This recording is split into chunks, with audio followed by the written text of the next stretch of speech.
Olá, tudo bem com você? Que prazer a gente estar juntos aqui mais uma vez. Chegamos ao 10º tema da lição da Escola Sabatina desse trimestre e os nossos encontros não teriam sido os mesmos se você, na sua casa, no seu trabalho, que nos acompanha toda semana, não estivesse estado conosco. Estamos chegando quase no final, estamos aí no terço final da lição da Escola Sabatina. Hoje estudaremos a lição número 10, Fazendo o Impensável.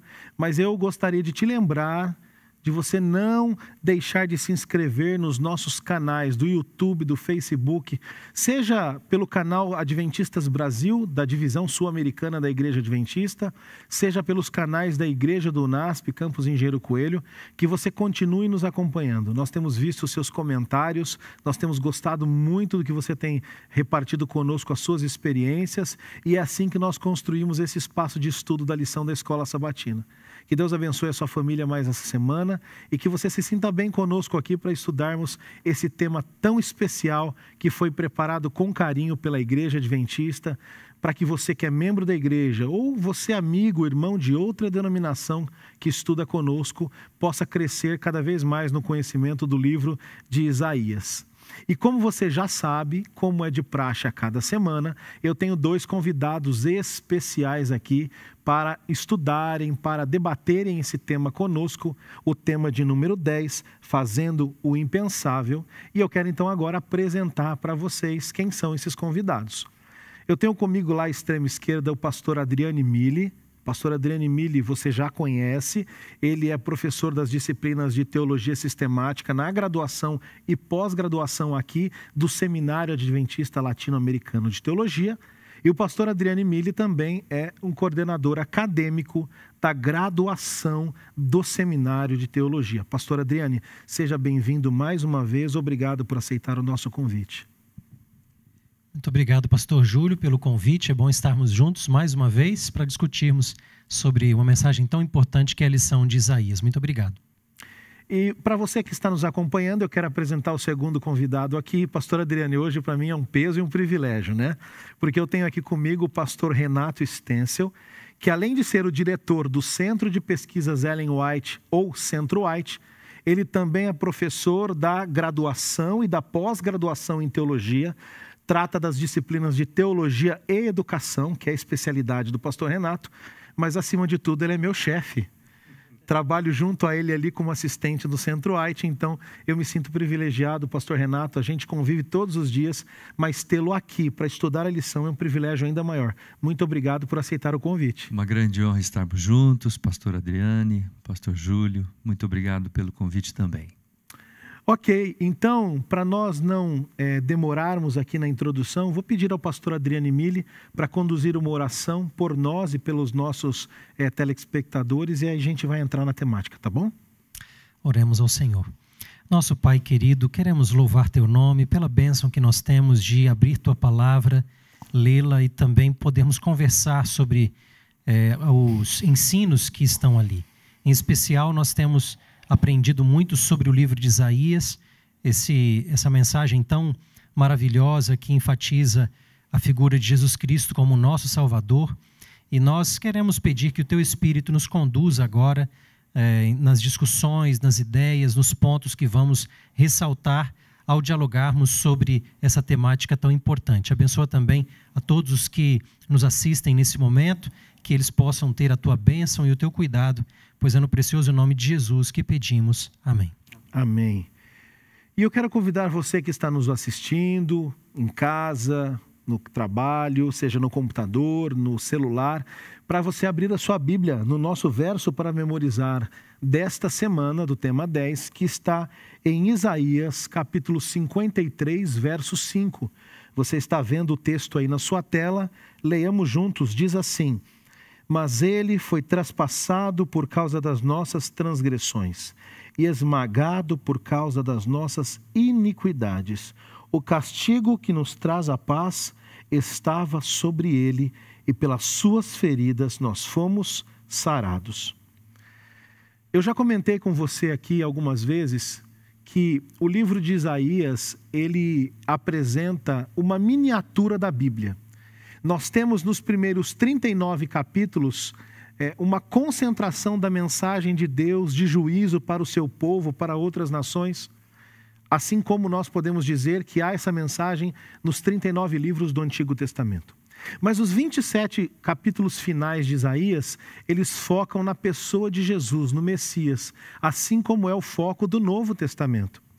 E dentro dessa segunda parte, pastor Renato, começando com o senhor aqui, onde Cristo é apresentado no livro de Isaías, nós percebemos aqui que o profeta, ele não transmite a mensagem acerca de Cristo de uma forma, digamos, concentrada. Ele trabalha de uma maneira didática, ele apresenta em etapas, a conta-gotas, né? Vai apresentando características ali da pessoa de Jesus Cristo. E eu começo perguntando ao Senhor, baseado mais no capítulo 50 que nós temos aqui, como nós poderíamos resumir esse capítulo, esses versos, e o que eles apresentam da pessoa de Jesus? É importante observar que toda a estrutura do livro de Isaías, ela foi desenvolvida de uma forma didática. Quando nós abrimos o primeiro capítulo de Isaías, Isaías coloca a condição do povo de Israel naquele período, contextualizando aquele momento. E logo após ele fala do seu chamado, depois ele vai introduzir o Messias. Capítulo 7, capítulo 9, fala do nascimento do Messias. Quem seria esse Messias? E aí ele volta, nos capítulos subsequentes, a falar do drama da nação do povo de Israel, de Judá, lembrando que Isaías escreveu para o reino de Judá, o seu contemporâneo profeta foi Miqueias. Perfeito. Quando naquele período o contemporâneo dele para o reino do norte era Oséias. Então, 3 profetas estão trabalhando de forma consequente, de forma uníssona, 2 para o reino do sul e 1 para o reino do norte. Então Isaías ele vai trabalhar, e aqui nós temos que lembrar que o trabalho dele é produto da inspiração de Deus. É Deus quem dá a mensagem a ele, e a partir desta mensagem ele vai colocando todas as nuances, os detalhes desta mensagem, como disse, de forma didática, não é? E nós, quando entramos na lição 10, nós podemos observar os famosos 4 cânticos do servo sofredor. Hoje, na lição 10, nós vamos abordar o 3º cântico, quer dizer, capítulo 50, aborda o 3º cântico do servo sofredor, que é exatamente capítulo 50, versículos 4 até o versículo 10, não é? Mas eu queria chamar a atenção dos colegas, antes de nós tratarmos do assunto de forma mais detalhada, não é? É o capítulo 50, versículo 1, que inicia com uma pergunta. Quer ler para nós, pastor? Vamos ler Por essa gentileza. pergunta. Diz assim: assim diz o Senhor, onde está a carta de divórcio de vossa mãe, pela qual eu a repudiei? É interessante nós observarmos que ao longo de todo o capítulo, o profeta, ele estabelece e ele apresenta mensagens aonde Deus está indo atrás do seu povo. O povo está distante de Deus, o povo está indo às nações vizinhas, o povo está tentando se assemelhar com as nações pagãs. E o profeta vai trazendo mensagens para que o povo volte para Deus. Agora, de uma forma quase que irônica, não é? O profeta, inspirado por Deus, e ele aqui diz: assim diz o Senhor, onde está a carta de divórcio de vossa mãe, pela qual eu repudiei? Então é interessante nós observarmos esse aspecto, não é isso? Quem é a mãe aqui? É Judá, é o reino de Judá. Quem são os filhos desta mãe? É o povo judeu. É o povo judeu. E quem é o pai? O pai é Deus. A questão que se coloca é: será que Deus deu uma carta de repúdio à nação judaica? Ou será que foi a nação judaica que se afastou e se distanciou de Deus? Então, ao longo de todos os capítulos de Isaías, nós vemos esta realidade. O povo se afastando e Deus, na sua infinita graça e misericórdia, indo atrás do povo para poder resgatar o povo. E agora, na lição 10, nós vamos encontrar o ápice desse momento, que é quando o profeta vai introduzir o servo, o Messias prometido, aquele que ele havia lá no início falado do seu nascimento. Agora ele vai introduzir esse personagem de forma magnífica, de forma grandiosa, mas, no entanto, nós vamos ver muito em breve, de uma forma bastante impensável, de uma forma bastante, aos olhos humanos, estranha, muito estranha, não é? Então, no capítulo 50, nós encontramos este povo rebelde, não é? No versículo 4, por exemplo, que começa o cântico, que é o terceiro cântico, vai do 4 até o 10, não é? Diz assim: o Senhor Deus me deu língua de eruditos para que eu saiba dizer boa palavra ao cansado. Depois diz assim: Ele me desperta todas as manhãs, desperta-me o ouvido para que eu ouça como os eruditos. Agora veja o verso 6, diz assim: ofereci as costas aos que me feriam, e as faces aos que arrancavam os cabelos. Aqui o profeta começa a mostrar o momento em que o servo iniciaria o processo de sofrimento, passaria pela humilhação. A sua face seria ferida, suas costas seriam feridas, não é? Então todo esse processo é um processo em que Isaías trabalha na mente do povo, tentando fazer o quê? Tentando sensibilizar o coração do povo.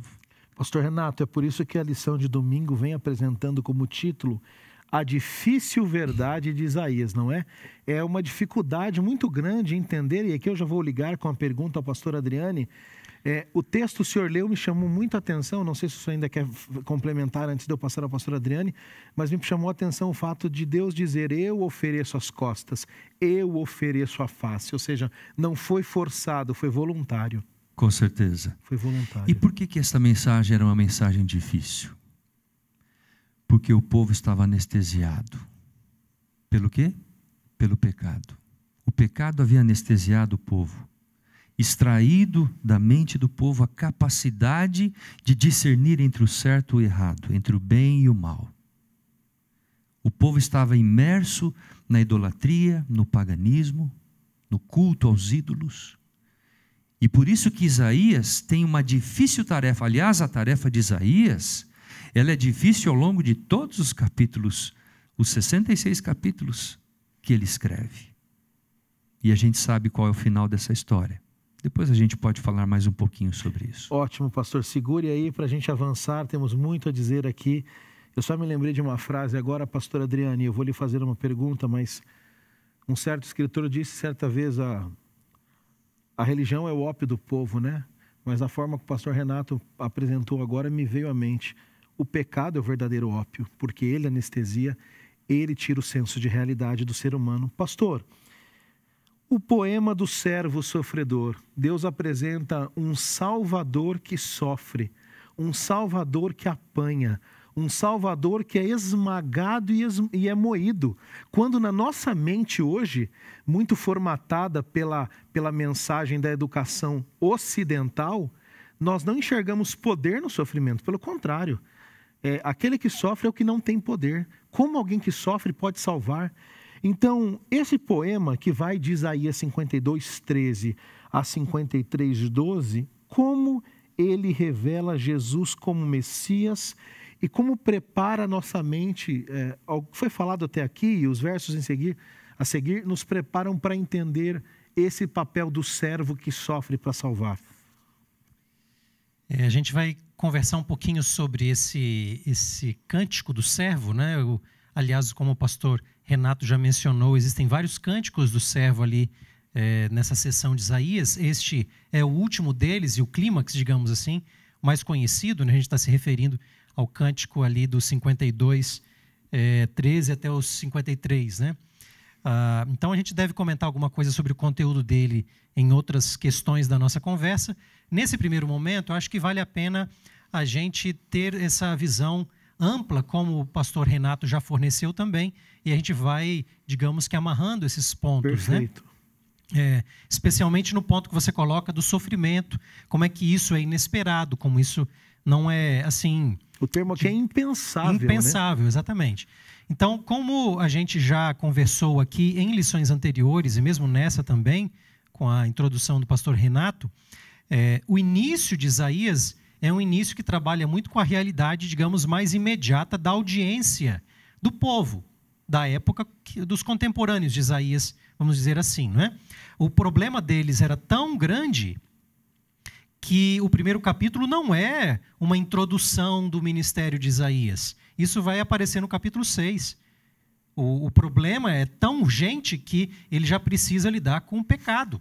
Desde o capítulo 1, né, que é um dos pontos que o pastor Renato tão bem colocou aqui. Então a gente vê uma situação de urgência, uma situação de problema. O próprio Deus, no chamado de Isaías, no capítulo 6, depois de uma visão magnífica, ele coloca também Isaías para saber a dificuldade que vai ser o ministério dele, porque vai encontrar muita dureza de coração, não é?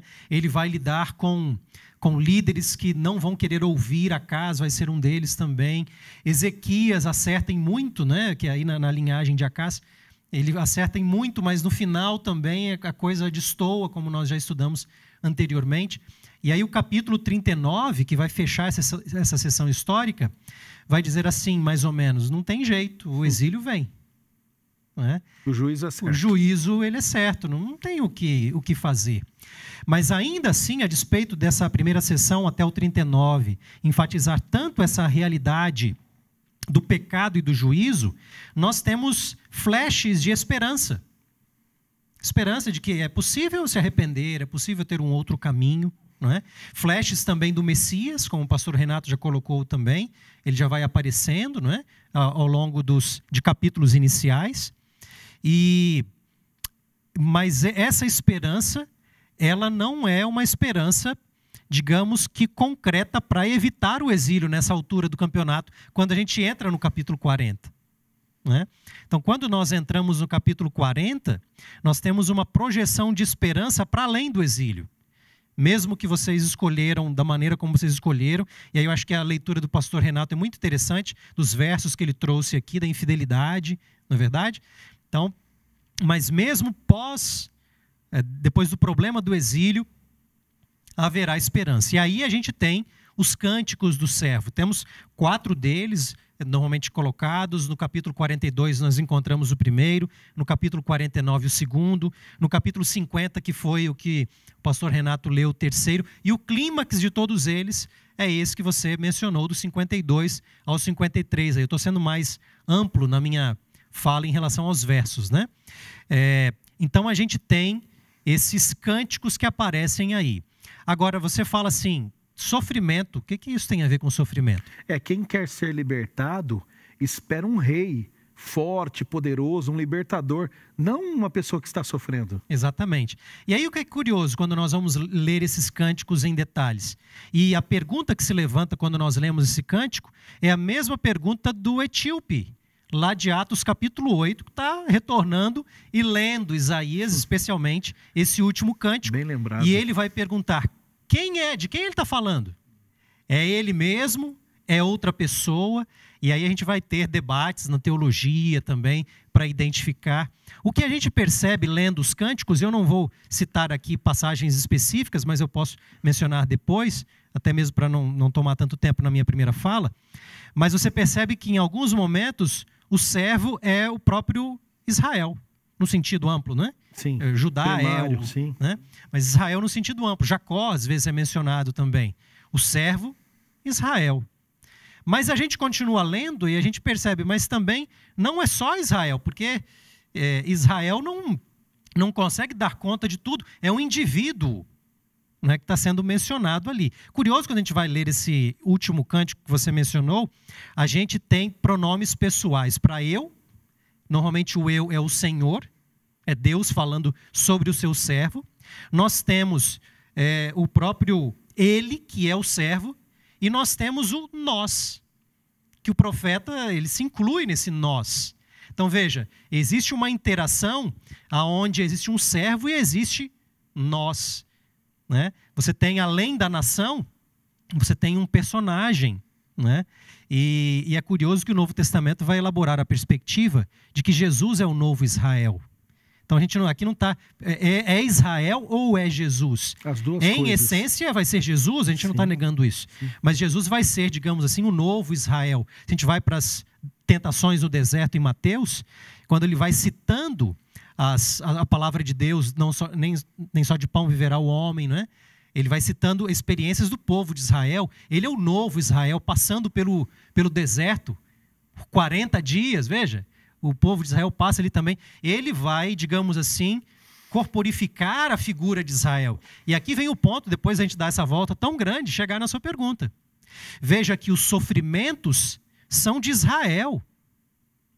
Pela sua infidelidade, pelo seu pecado. O juízo é fruto do que Israel, Judá, né, de maneira mais direta ali nos contemporâneos de Isaías, mas vai abarcar toda a descendência de Jacó. O sofrimento de Israel pelos seus próprios pecados. Mas o servo toma para si. Ele toma para si esses sofrimentos. Então, essa conexão entre Israel e o servo é muito interessante para a gente poder entender melhor. É impensável, mas há uma lógica bem bonita que Isaías traz para a gente. Pastor Renato, já o senhor complementa e já me responde aqui para ganhar o tempo, o senhor vai poder complementar? Essa questão do sofrimento, lendo isso aqui tudo, como é que a gente entende essa questão do sofrimento de um inocente pelos culpados? Tem alguma ligação com o livro de Jó? Que mensagem isso nos traz para a nossa vida cristã? O caminho da vindicação passa pelo sofrimento, passa pela violência.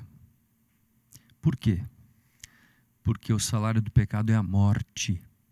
E se você analisar a estrutura do pecado em si, houve guerra no céu, houve violência no céu. Lúcifer travou uma batalha no céu, foi expulso do céu com seus anjos. Aí você chega à terra, você vê os primeiros filhos de Adão e Eva, Caim assassinando o seu irmão Abel. Violência. Você vê que o pecado é sinônimo de violência, de sofrimento, de dor. Aí você pega a história do povo de Israel, as nações se conflitando, um matando o outro, uma tentando sobrepor a outra. Então, o pecado é sinônimo de violência. Agora, eu achei muito interessante que o autor faz um paralelismo, uma analogia entre Cristo e Jó, não é? Jó, ele era um homem íntegro de acordo com a Bíblia e ele perdeu tudo no momento. A sua esposa disse, olha, amaldiçoa Deus, esquece esse Deus, e ele disse, não, ainda que eu morra, eu vou permanecer firme. Esse texto é tremendo, né? Mas, o que acontece? Jó passou por um estado de tanto sofrimento, de tanta dor, de tanta humilhação, como diz o relato lá a partir do capítulo 2 de Jó, né? Ele se coçava com cacos de telha, ele sentiu o osso da boca na língua, ele foi deformado a ponto dos seus amigos não o reconhecerem, fisicamente falando. E ele era um homem íntegro. A questão que se coloca é, ele merecia ter passado por esse sofrimento? Mas ele disse, ainda que ele me mate, eu vou crer nele. Jesus, fazendo paralelismo, Jesus também passou por esse processo. Ele foi desfigurado, ele foi maltratado, ele foi chicoteado, cuspiram na sua face. As pessoas olharam para ele, obviamente muitos naquela circunstância e condição jamais poderiam identificá-lo como o tal, como Jesus, como Cristo que eles conheciam. Mas eu queria destacar aqui claramente que o pecado, o que ele faz? O pecado destrói, o pecado degenera. O pecado, ele apaga a imagem de Deus em suas criaturas, em seus filhos. Nós falamos de coronavírus atualmente, né, pastor Renato? Mas quão mais deletéria é essa doença chamada pecado? Muito maior. E eu digo sempre aos meus alunos em sala de aula. Que, aliás, o pastor Adriano Mille foi um deles. E eu também, né? Eu digo sempre aos meus alunos em sala de aula, não brinquem com o pecado. O pecado destrói. O pecado nos afasta de Deus. O pecado nos degenera. O pecado destitui a imagem do Criador em nós. E o pecado mata. Ele nos separa de Deus. Não é? Então, nós podemos observar claramente aqui que antes de haver salvação, antes de haver vindicação do pecado, e aqui eu vou introduzir o capítulo 53, se você me permite. Claro, fique à vontade. Há o sofrimento. O sofrimento precede a exaltação, precede o processo da vindicação. Não é isso? E é interessante aqui, pastor Mille, a gente observar um detalhe muito importante. Quando você abre o livro de Isaías, você vê Isaías introduzindo o Messias de uma forma grandiosa. É verdade. Primeiro, no capítulo 7, ele fala, ele é o Emanuel. Aí você vai no capítulo 9, ele fala, ele é o Deus conosco, é o Deus forte, Pai da eternidade, o príncipe da paz. O cetro está nas suas mãos. Não é? O cetro está em suas mãos. E aí chega no capítulo 53, você fala, o que Isaías para no tempo e começa a usar algumas expressões que eu vou aqui destacar. Por favor. Né? Ele começa a falar de Jesus, o mesmo que ele introduziu no capítulo 7 e 9, só que de uma forma totalmente oposta. Ele diz, ele não tem aparência nem formosura. Depois, nenhuma beleza que nos agradasse. Depois diz assim, ele era o mais rejeitado, o desprezado entre os homens. Ele era aflito, ferido de Deus. Olha as expressões que Isaías usa. Oprimido, homem de dores, que sabe o que é padecer. Depois diz assim, não fizeram caso dele.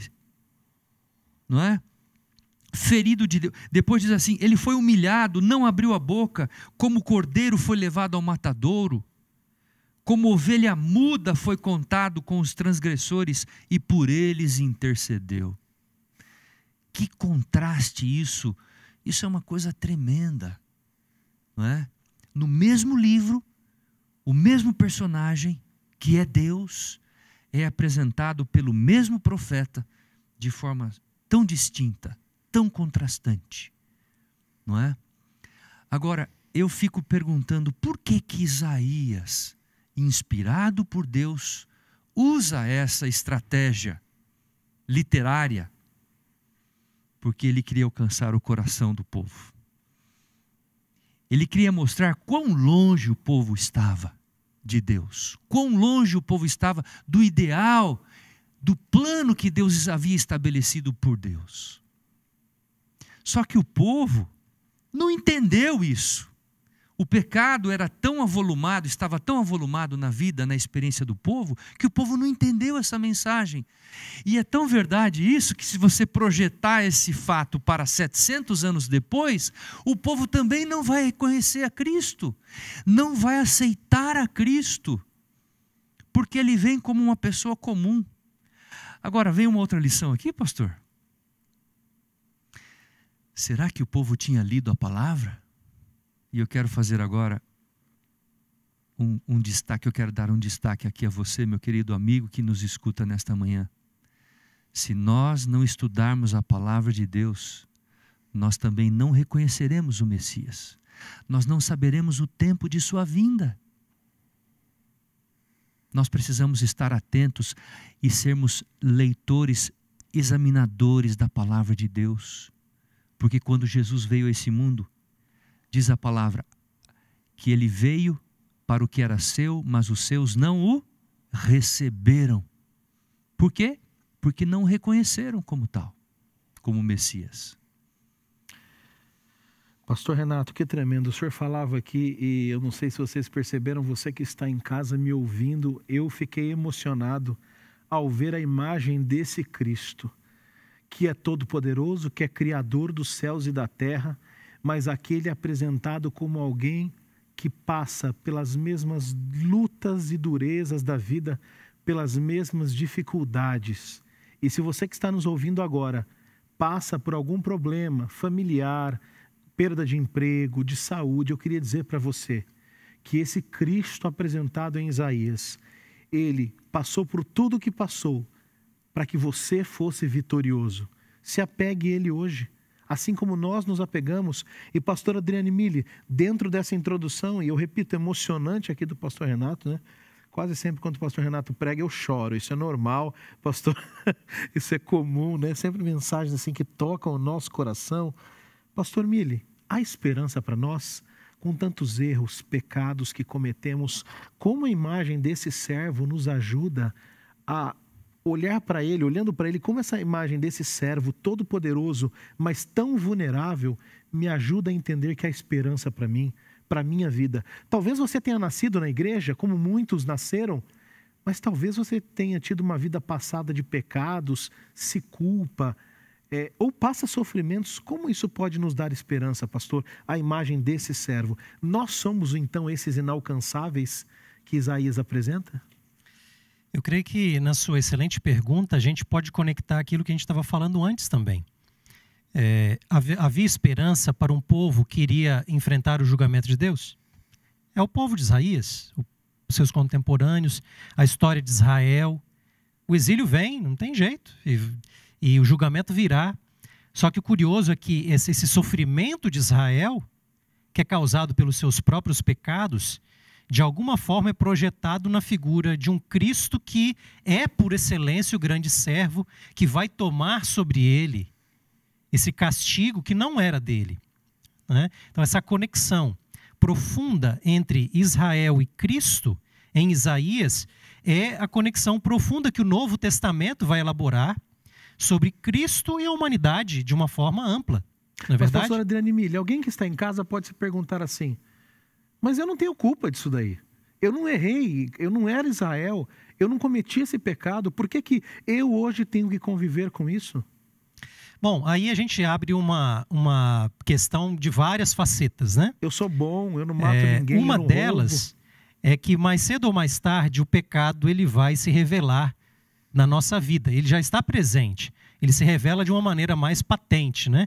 A gente percebe isso desde a criação de uma pequena criança, onde ela já vai dando passos nessa direção. Então, a maldade, o pecado, ela faz parte da nossa vida, por mais que nós queiramos esconder, dizendo que a gente pode ser bom de um lado ou de outro. É verdade, a bondade vai existir, o Espírito de Deus trabalha em nós.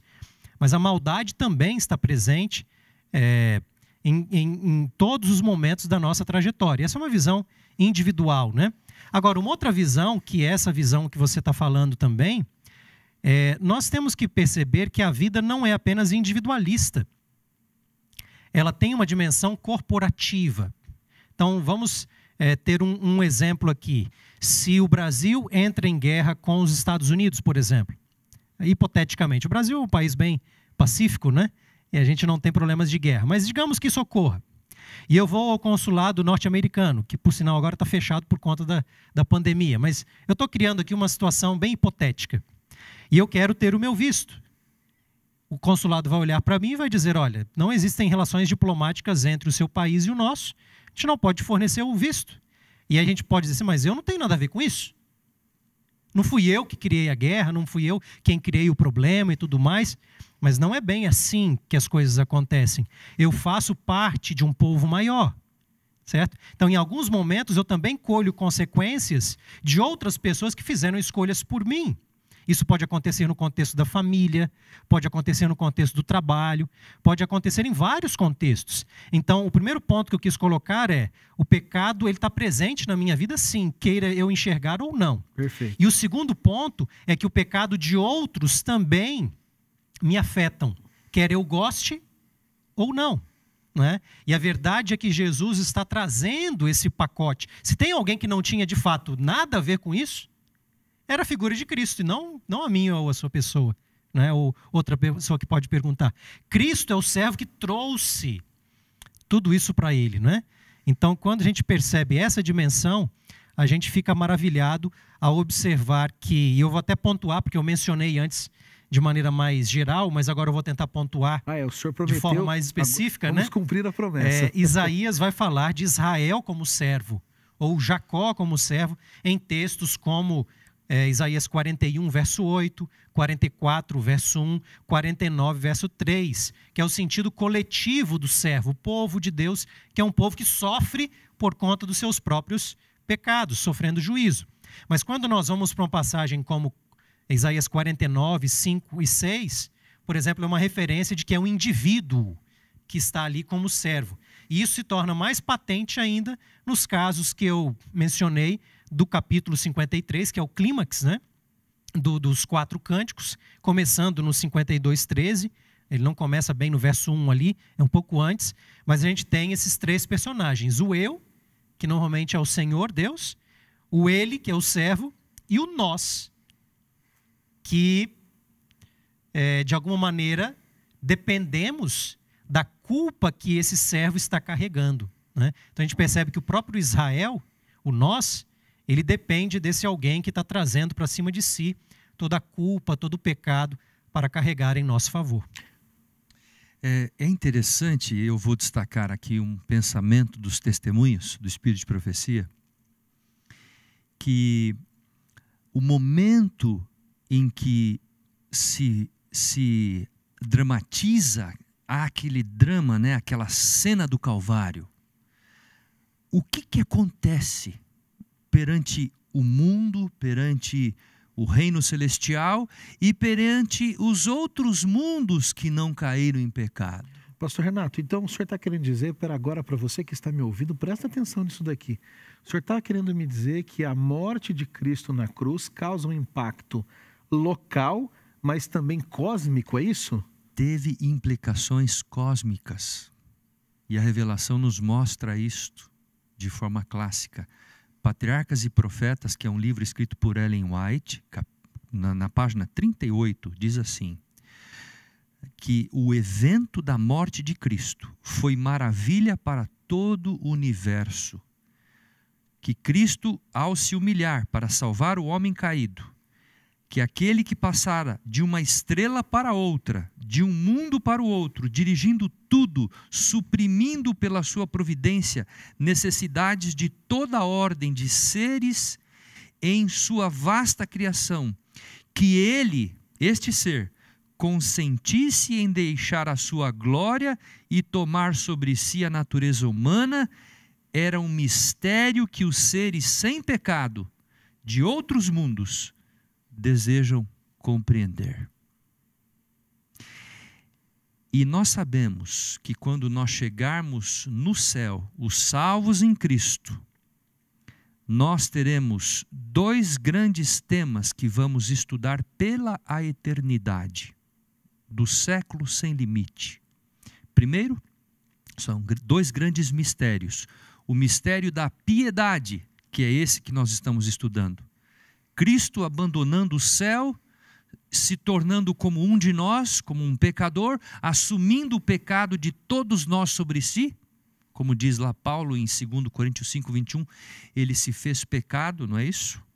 Ele se fez pecado, aquele que não conheceu o pecado se fez pecado por nós, para que nele fôssemos feitos justiça de Deus, 2 Coríntios 5, 21.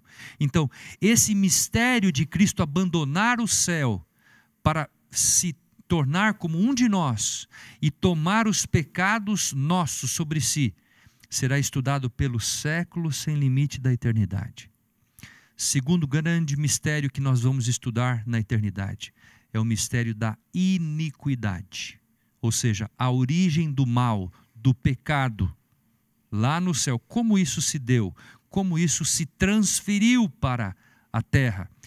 Esses 2 grandes temas serão objeto de estudo. Portanto, obviamente, o que nos toca nesse momento é destacar que a cruz de Cristo foi objeto, não é, de estudo para os mundos não caídos, ainda é e ainda será, chamou a atenção deles. Eles estavam atentos para aquele momento em que Cristo foi crucificado, porque ali, na cruz, estava em jogo o quê? O caráter de Deus o Pai, de Deus o Criador, a sua justiça e a sua misericórdia, o seu amor. Ali estava. E Jesus, ele foi 100% justiça, 100% amor e graça. Não oscilou na balança nada. Não é isso? Pastor Renato, muito obrigado por este relato tão emocionante e forte deste livro, Patriarcas e Profetas. E para você que está nos assistindo, se você quiser ter acesso a esse livro gratuitamente, você pode acessar o site egwescritos.org, www.egwescritos.org. Ali você tem acesso gratuitamente a todos os escritos dessa autora, Ellen G. White, e inclusive a este livro, Patriarcas e Profetas. Clique em download, procure este material e leia também esse belo relato. Pastor Renato, eu quero lhe fazer uma pergunta agora, depois do senhor explanar sobre essa entrega de Cristo. Aqui em Isaías, e o pastor Mili pode comentar, até porque também é um estudioso do santuário, né? Aqui em Isaías, pastores, 53, verso 10, diz assim: todavia, ao Senhor agradou moê-lo, fazendo-o enfermar. Quando der ele a sua alma como oferta pelo pecado, verá sua posteridade e prolongará os seus dias, e a vontade do Senhor prosperará nas suas mãos. Pastor Renato, o texto diz que esse servo, que sabemos que é Jesus Cristo, ele foi oferecido agora como uma oferta pelo pecado. O que isso significa em termos práticos? Então, o pecado entrou no mundo, Romanos diz que só por um homem entrou o pecado, mas através de um outro homem entrou a salvação, Cristo. O que significa Jesus ter se feito oferta pelo pecado? Primeiramente, a gente precisa destacar o versículo 10 do capítulo 53, né? Porque para nós é até difícil, como estudiosos da palavra. Agradou a Deus moê-lo, como né? que você vai entender essa expressão, agradou a Deus moê-lo? Então, nós temos que ir ao texto original. Por favor. Essa expressão, agradou a Deus, não quer dizer que Deus se alegrou com a morte do Messias, moê-lo, não é? Mas que era da vontade do Pai cumprir a promessa que foi feita antes da criação do mundo, o cordeiro que foi morto antes da criação do mundo. Apocalipse capítulo 13, verso 8.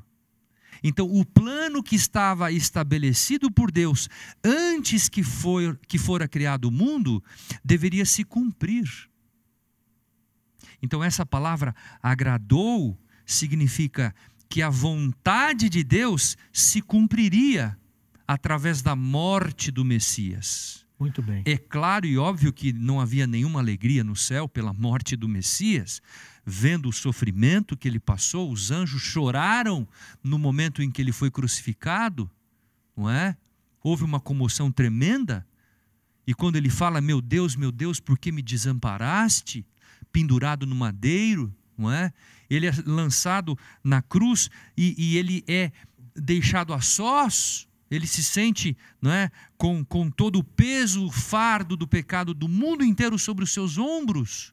Ele carregou isso sobre os seus ombros, o seu pecado, o meu pecado, o nosso pecado. E eu queria falar isso aqui, pastor, de forma bastante conscienciosa. A morte do Messias não foi em vão. Amém. E ela não pode ser em vão para você e para mim. Não podemos desprezar tamanho sacrifício que foi demonstrado por Cristo, que foi revelado por Cristo, que foi dado por Cristo, para que você pudesse alcançar a salvação e a vida eterna. E o que é necessário? Crer. E é por isso, pastor, e aqui eu encerro esse meu comentário, que o capítulo 53, verso 1, inicia com uma pergunta. Qual é a pergunta? Quem creu? Quem creu em nossa pregação? O que é necessário para nós alcançarmos a salvação? O que é necessário para nós aceitarmos esta mensagem que está aqui exposta no capítulo 53? Basta crermos. Aquele que crer e for batizado, esse será salvo. Amém. Pastor Adriane, não sei se o senhor quer complementar alguma coisa a respeito da oferta pelo pecado, e eu quero ter uma última pergunta para o senhor. Talvez você pode fazer pergunta e eu vou emendando. Tá ótimo. Então a minha pergunta aqui em Isaías nós enxergamos, é interessante isso, nós enxergamos o nascimento do Messias, a profecia do nascimento, nós enxergamos também esse momento em que ele desce à sepultura, ao abismo, à morte. Nós ainda não terminamos o livro de Isaías, mas o livro de Isaías também nos apresenta que Cristo virá uma segunda vez e a sua ressurreição. Como que toda essa temática a respeito do Messias aqui no livro de Isaías nos ajuda a entender, e agora eu estou perguntando como professor dentro da sua didática, aliás, eu tenho 2 professores aqui, como que toda essa forma em que o livro é construído me ajuda a entender o plano da redenção? Ou seja, desde o seu nascimento como uma criança que seria exaltada e poderosa, depois alguém que passaria dores tremendas, mas com um propósito que era exatamente levar o meu pecado, mas que ressuscita agora poderoso outra vez. E eu estou falando de um contexto mais amplo, eu estou fugindo um pouco do livro de Isaías, mas só como esses estudos a respeito de Cristo no livro de Isaías me ajudam no entendimento do plano da salvação de Deus para o seu povo. E já fazendo um gancho, pastor, nós que hoje somos esse Israel. O senhor disse, o servo é Israel em dado momento, mas a Bíblia diz que hoje nós somos o novo Israel. Dá para nós um esboço dessa questão, por gentileza. Eu acho que a sua pergunta é interessante porque ela nos faz lembrar que Isaías 53, eu estou usando de maneira assim simples, eu sei que começa na parte final de 52, é mais uma referência, digamos, que é abrangente. O famoso, conhecido 53. Como ele é o clímax de todos os cânticos do servo, ele vai ser um texto muito usado no Novo Testamento, como a gente já mencionou, no contexto de Atos 8, o etíope lendo isso, Filipe dando uma explicação da aplicação disso para Cristo. Pedro também vai mencionar esse cântico nos seus escritos para falar sobre o sacrifício de Jesus Cristo. Então, essa passagem ela é central para o Novo Testamento entender a salvação em Cristo e o povo de Deus, como você está colocando, nós como o povo de Deus no sentido mais amplo, não é? É inclusive o Salvador do etíope, que é um gentil, que também está incluído em toda a perspectiva de Isaías nos cânticos, inclusive, vai ser assim, bênção para Israel e glória para os gentios. A gente tem isso em Isaías, é a fala de Simeão, por exemplo, quando ele está vendo o menino bebê Jesus e pronunciando, né, o que vai ser um pouco da história dele, né? Agora, quando a gente vai para Isaías mesmo, a gente percebe que toda essa comunicação que Isaías traz para nós, você está colocando a didática e tudo mais, tudo isso é poesia. Então a gente poderia até apreciar mais ouvindo, quem sabe, uma música de como que isso era cantado ou recitado, mas nós temos as palavras. De qualquer modo, esse capítulo 52, o final dele, para o 53, que é o cântico principal do nosso estudo nessa semana, é uma poesia dividida em 5 estrofes principais. Cada estrofe com 3 versos. Até a Bíblia que eu uso aqui, que é a Nova Almeida atualizada, ela tenta respeitar muito bem essa divisão. E o curioso é que nesses 5, nós temos a primeira estrofe, que está na parte ali do 52. O 53 já vai começar a segunda estrofe. Então, a primeira estrofe e a última, elas lidam com exaltação. Elas exaltam o servo. Elas vão falar, ele começa assim, olha, Deus falando, eis que o meu servo, eu estou lendo 52, verso 13, meu servo procederá com prudência, será exaltado e elevado. Mas o pessoal estava pasmando diante dele, eu estou lendo o verso 14, mas no verso 15 ele vai causar admiração não apenas a Israel, mas às nações. Todas as nações. Aqui contribuindo um pouco na linha do que o pastor Renato enfatiza sobre uma dimensão mais ampla e até mesmo cósmica, né, que nós encontramos no Espírito de Profecia. Aqui a gente tem, abrindo um pouco essa figura, não só apenas para Israel, mas para as nações de uma maneira mais ampla. Os reis vão ficar impressionados, né? E aí vai haver um pouco de entendimento daquilo que eles nem tinham ouvido. Quando a gente vai para as próximas 3 estrofes do meio, as centrais, o foco não está na exaltação, mas na humilhação. E aqui a gente tem uma combinação no plano da redenção, e por isso o cântico ele é confuso. Como é que a gente pode encontrar exaltação de alguém que é humilhado? Perfeito. Essa é a incompreensão do cântico, não é? E aí vai perguntar quem creu em nossa pregação. E vai falar, a quem foi revelado o braço do Senhor? O braço do Senhor nos profetas é uma figura militar, braço é força, né? Poder. Exatamente. Quem vai crer nessa pregação do poder de Deus que vai se revelar? Porque o que a gente vê é uma raiz de uma terra seca que não tem aparência nem formosura. Alguns querem aplicar isso para dizer que Jesus era uma pessoa feia ao longo da sua vida, né? Mas a gente não está entrando aqui no campo da estética, mas só para lembrar que o contexto aqui é o sofrimento. Perfeito. Né? O sofrimento do servo. E olhávamos para ele, ele não tinha aparência, não tinha formosura. Não é? Humilhação é o foco aqui. O mais desprezado de todos, homens de dores. E aqui vem o verso 4, que a gente já mencionou, mas eu gostaria de pontuar lendo o texto. Pastor. Ele toma sobre si o que são as nossas enfermidades.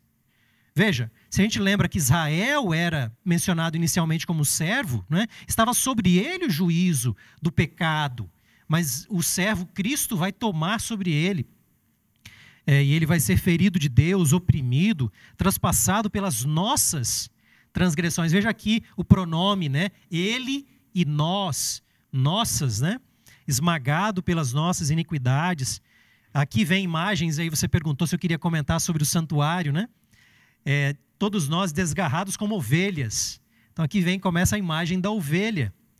Nós somos ovelhas, mas ele foi oprimido, humilhado, não abriu a boca, e como cordeiro foi levado ao matadouro. Então, veja a imagem do cordeiro, da ovelha, elementos do santuário, né? Opressão, juízo, foi cortado dos viventes, ferido por causa da transgressão do povo.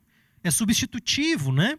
E aí tem a sepultura, nada foi encontrado em sua boca de engano.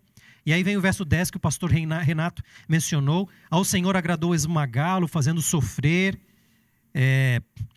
E aqui a gente já entra na última estrofe da nova ênfase na exaltação. Então veja que interessante, está falando de um sofrimento, mas esse sofrimento é o sofrimento do cordeiro. Não é qualquer um que está sofrendo, né? É o sofrimento do cordeiro, e ao Senhor agradou. Então, um ponto muito importante que o pastor Renato já colocou, eu vou apenas comentar também esse ponto. Lembre-se que nos ritos do santuário, o sacrifício tinha um aspecto do prazer divino. E qual era o prazer divino? Especialmente nas ofertas queimadas, na dimensão do fogo, não é? Ele vai subindo, e você se lembra muito bem Levítico, que vai enfatizar muito essa linguagem. Sobe com um aroma suave ao Senhor. Sim. Como o pastor Renato já colocou, não é que Deus é um masoquista que está se agradando com a violência, com o sofrimento e com a morte, mas Deus está se agradando do quadro geral. O resultado, né, que aquela morte gera. Exatamente. Né? Qual que é o quadro geral? Algo está sendo feito ali. Em prol do pecador. Em prol do pecador. E o próprio pecador está ali oferecendo. Né? Então, a Deus agrada esse quadro. É aroma suave ao Senhor. E por mais que seja uma dor no coração do Pai, né, oferecer o seu próprio filho, o quadro maior da história da redenção é um quadro de que isso sobe como aroma suave. É aceitável a Deus aquilo que está sendo feito, não é? É esse quadro. E interessante que não enfatiza apenas o prazer de Deus Pai, esse processo amplo. Mas o próprio verso 11, que já é a estrofe final de exaltação, de novo, ele vai falar de prosperidade, e ele vai dizer que o servo vai ver o fruto do trabalho da sua alma e vai ficar satisfeito. Olha só. O próprio servo, ele também se agrada Com o resultado do seu sofrimento. em tomar sobre si esse sofrimento, É verdade. porque por meio disso ele é capaz de justificar a muitos. Ele pode levar as iniquidades, né, sobre si. Eu me lembro de Marcos falando: o Filho do Homem não veio para ser servido, né, mas para servir e dar a sua vida em favor de muitos. Veja só, não é apenas o pai que se agrada, mas o próprio filho, ele se agrada também, embora isso envolva muito sofrimento. Ele vai, o pastor Renato colocou isso e pode complementar muito bem, não foi em vão o sacrifício. E ele vai olhar, né, ao longo da história, e eu imagino Jesus contemplando isso de alguma forma, ele se agrada em participar disso, né? Pastor Renato, doeu, mas valeu a pena. É como se a missão fosse cumprida. Tremendo.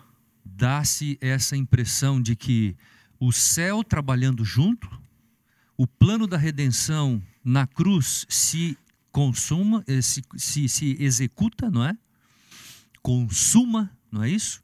Ele se dá ali naquele momento, o céu se agrada daquele momento, quer dizer, a missão foi cumprida, a vontade de Deus foi feita, a oferta foi aceita, o cheiro suave subiu, todo o céu se alegra com isso, o servo se sente satisfeito também, mas a dor foi imensa. O sacrifício, o preço não foi barato, o preço, né, pastor? foi pago pelo sangue. Agora, você fez uma pergunta muito interessante, que eu preciso voltar, por favor, em poucos minutos, e vou destacar um detalhe.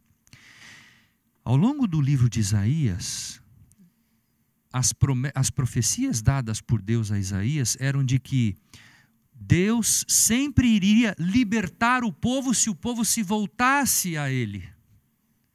Deus iria salvá-los das nações inimigas e trazê-los de volta salvos e seguros para onde? Para Jerusalém. E eles marchariam de volta salvos e seguros para Jerusalém.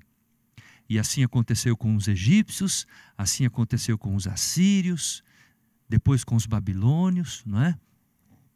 Agora, qual é o plano que nós podemos observar nos capítulos seguintes que vamos estudar nas próximas lições? Se você virar as páginas da sua Bíblia e for até o capítulo 65, 66, se você for ali e analisar, a partir do capítulo 60, você vai encontrar a promessa, a mesma promessa que foi feita ao povo de Israel lá no passado, no tempo de Isaías, ela é renovada e é feita a nós como povo de Deus hoje.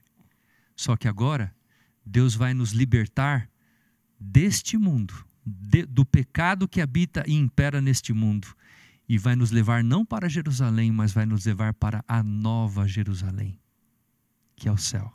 Amém. E lá nós vamos habitar com Deus pelo resto do tempo, sem limites da eternidade. Pastor Adriano e pastor Renato, que privilégio ter vocês aqui. Eu quero pessoalmente dizer que foi uma das lições que eu mais apreciei no sentido pessoal. A gente estuda, a gente lê, tem muito a ver com a temática, mas também com os convidados, e como fortaleceu a minha fé e tocou no meu coração essas palavras de vocês aqui. Eu tenho certeza que não só a mim, mas a todos que estão nos ouvindo. Pastor Renato, em um minutinho, suas palavras finais para quem nos assiste agora. Eu queria me reportar a vocês. O tema desta lição que nós estudamos é extremamente relevante, e Deus, através de todos os profetas da sua palavra, da Bíblia, a mensagem central de cada profeta que Deus escolheu é uma só: volte-se para mim, volte-se para o Pai. O Pai sempre está à procura do filho, mesmo do perdido, daqueles que estão separados, longe de Deus. Ainda há esperança para você. você que se sente perdido, desesperançado, distante de Deus, há esperança para você. A palavra de Deus diz que todo aquele que crer em quem? No sacrifício de Cristo, na graça salvadora de Cristo, será salvo. Amém. E o meu desejo é que você aceite esta profunda, essa poderosa mensagem, que ela alcance a sua vida, alcance o seu coração, alcance o coração da sua família, porque o sacrifício de Cristo não pode ter sido em vão, nem para você e nem para mim. Amém. Pastor Adriane, suas palavras também? Eu não podia concluir os meus comentários dessa lição sem enfatizar algo que me chama muito a atenção nesse cântico, e eu creio que pode ser uma bênção para outras pessoas também, especialmente para aqueles que estão nos ouvindo nesse momento. O cântico, da maneira como a gente lê, não termina apenas com o servo sofredor, Cristo, pagando o preço do pecado, levando o pecado sobre si. O cântico termina com uma nota de intercessão. Ele fala no último verso: ele levou sobre si o pecado de muitos e pelos transgressores intercedeu. Olha só. Então, para alguém que gosta muito, como você falou, da doutrina do santuário, nós temos nesse cântico 3 elementos muito interessantes. Primeiro, a gente não pode entender esse cântico sem a noção de juízo. É o juízo contra o pecado que permeia todas as páginas de Isaías, e especialmente aqui, não é? O sofrimento é por conta do pecado, juízo. Esse é um elemento.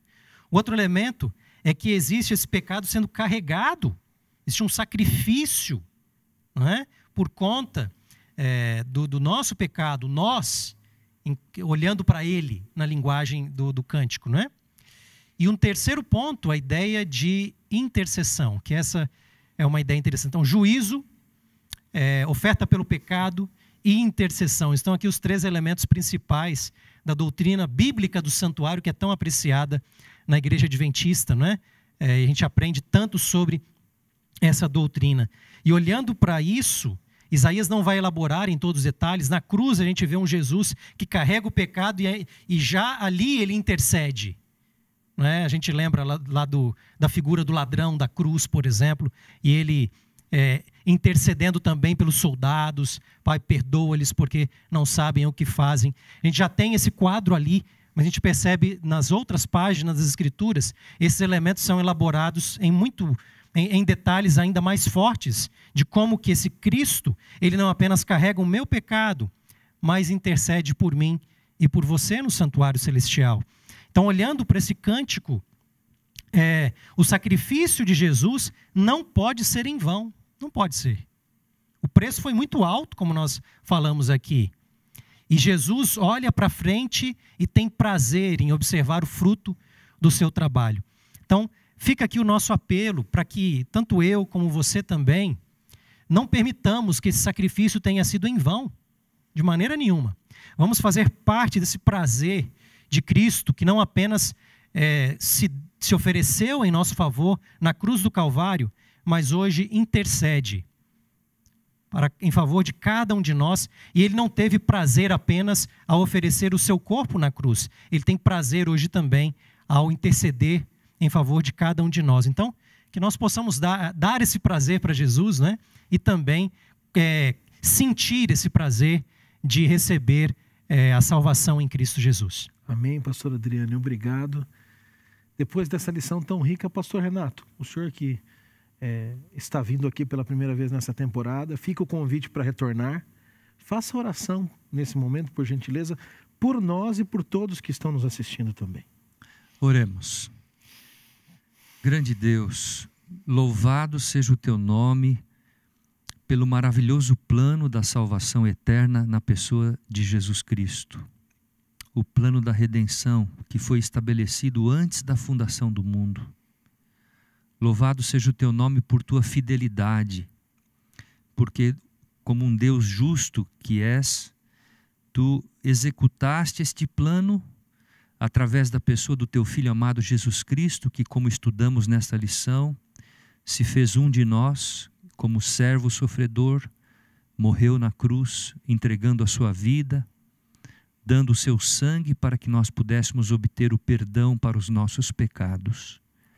Ajuda-nos, Senhor, a compreender esse maravilhoso sacrifício e ajuda-nos, ó Pai, acima de tudo, cada dia, consagrarmos a nossa vida, dedicarmos os nossos dons e talentos para podermos viver ao Teu lado.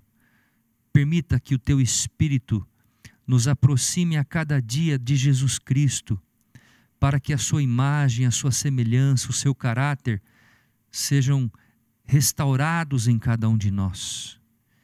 E assim caminhemos no processo da santificação até o maravilhoso dia quando Tu voltarás nas nuvens dos céus para sermos glorificados e subirmos contigo para morarmos na eternidade, pelos séculos sem limite. E nós queremos, ó Deus, como Teus filhos, viver à altura do Teu chamado, à altura do Teu sacrifício.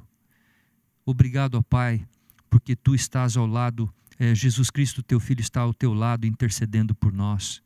Obrigado, Senhor, porque Tu nos oferece ainda hoje a graça, a oportunidade da salvação eterna. Portanto, abençoe todos os nossos ouvintes que participaram desta live. Cuida de cada um deles, ó Pai. Trabalha no coração de cada um deles com o Teu poder, com o Teu Espírito. E despeça-nos agora com a Tua bênção e com a Tua paz, pois nós oramos agradecidos em nome de Cristo Jesus. Amém. Amém. Acabou, infelizmente, chegamos ao final de mais um tema, mas eu tenho certeza que você foi abençoado por tudo que foi aqui explanado e debatido. Eu queria me despedir de você, mas sem antes te lembrar, não posso terminar sem antes te lembrar, de se inscrever nos canais Adventistas Brasil, Igreja Unasp Engenheiro Coelho. Mas mais do que isso, comente aqui embaixo, escreva o que você achou, compartilhe o seu sentimento, o seu conhecimento adquirido. E se você é alguém que está querendo estudar a Bíblia, que não conhece muito da palavra de Deus, não é membro dessa igreja, quer conhecer mais do livro de Isaías, quer conhecer mais da Igreja Adventista, nós nos colocamos à disposição. Comente aqui embaixo, deixe o seu contato, nós falaremos com você. Tudo bem? Que Deus te abençoe, te dê uma boa semana e nós nos vemos na próxima semana, quando estudaremos o tema 11, já chegando no final desta tão preciosa lição, Isaías, consolo para o povo de Deus. Um abraço e até lá.